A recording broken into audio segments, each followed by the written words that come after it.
udah nelpon kan. Setelah sempat dirawat di rumah sakit karena luka tembak yang dialaminya, Nurma, ibu rumah tangga yang rumahnya berada di belakang venue menembak Kompleks Olahraga Jakabaring Palembang, sudah berada di rumahnya kembali.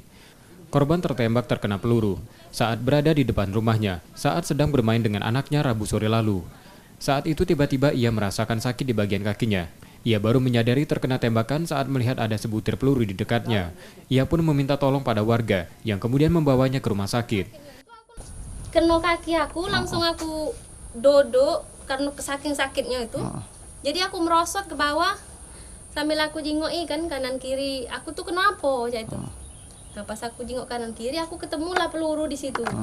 Jadi sambil aku duduk aku geser-geser jadi aku ambil lah si peluru itu tadi. Peristiwa itu juga diakui warga lain yang menduga peluru yang mengenai ibu rumah tangga tersebut berasal dari venue menembak di Kompleks Olahraga Jakabaring. Belum ada, cuman diketahuin RT sama Kramil. Lalu kita biasa dengarnya tiap hari bunyi tembak latihan. Arah tembakannya itu emang ngarah ke rumah kita itu Pak ya?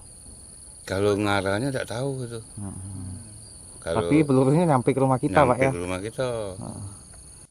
Di kawasan tempat tinggal warga yang berdekatan dengan venue menembak, sejumlah atap rumah warga juga mengalami kerusakan ringan akibat terkena peluru.